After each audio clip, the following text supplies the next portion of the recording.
La campagne Amoy Iwachu 2017 dénonce et condamne la décision récente du gouvernement rwandais de refuser à certains Rwandais leur droit de retour dans leur pays. Le cas le plus récent dont on peut parler ici est celui du père Thomas Nahimana et sa délégation, qui se sont vus refuser ce droit alors qu'ils se préparaient à retourner dans leur pays, participer au processus des élections présidentielles prévues au Rwanda au mois d'août cette année. Ce refus est arrivé alors que le gouvernement rwandais ne cesse de dire haut et fort que le droit de retour dans leur pays est un droit acquis et inaliénable pour tout Rwandais désirant retourner dans ce pays et y vivre en paix. Voilà donc que, malgré ce discours, le père Nahimana, qui voudrait bien se présenter en tant que candidat présidentiel contre Kagame, lui et sa délégation se voient refuser ce droit et déclarer persona non grata sur le sol rwandais. Cette délégation incluait aussi un bébé de 7 mois, un bébé qui se voit donc maintenant contraint à vivre en exil. Le président Kagame devrait se rappeler de son cas. Ou devons-nous alors le rappeler que seulement à l'âge de 3 ans, il s'est vu obligé de quitter son pays, le Rwanda, pour aller vivre à l'extérieur en tant que réfugié. Une situation qu'il n'a pu remédier qu'en prenant les armes et se battre pour ce droit à l'âge de 33 ans.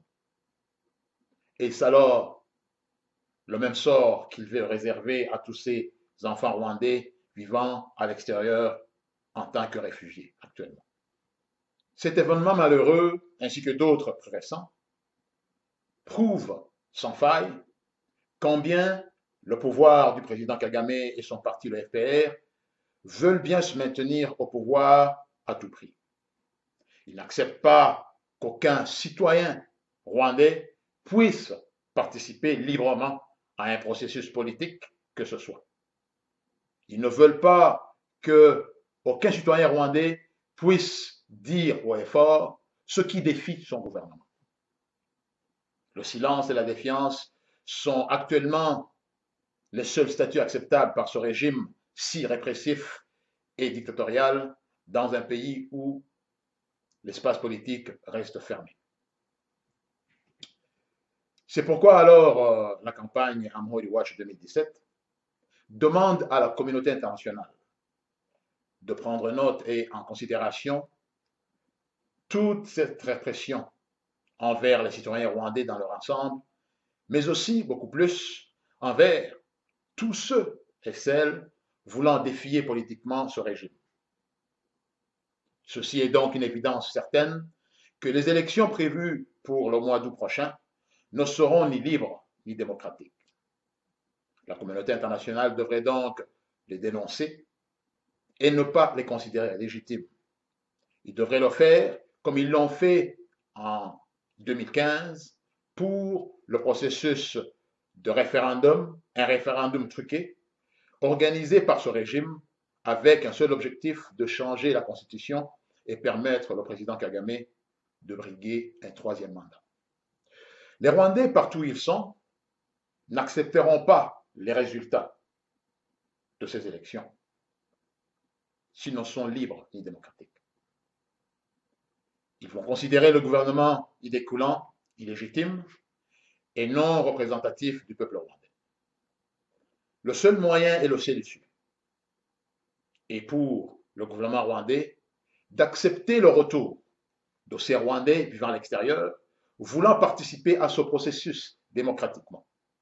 Car, on le sait bien, il n'est possible de participer politiquement au processus électoral en tant qu'opposant au Rwanda, parce que tous ceux qui l'ont essayé dans le passé ont été tués, emprisonnés ou même contraints à l'exil de peur d'être tués ou de perdre leur vie. Les seuls partis politiques d'opposition fiables résident donc à l'extérieur du pays.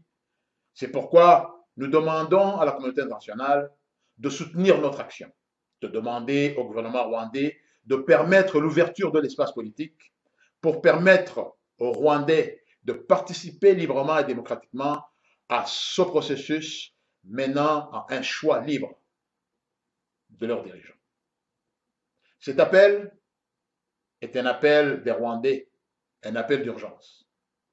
Et le manquement à la réponse à cet appel par le gouvernement rwandais ne sera qu'une preuve de plus que le FPR et le président Kagame ne veulent jamais et n'ont jamais voulu un Rwanda libre, un Rwanda démocratique, n'ont jamais voulu que les Rwandais puissent s'épanouir dans leur pays, vivre en paix et pouvoir vivre dans une liberté et vivre démocratiquement dans leur pays.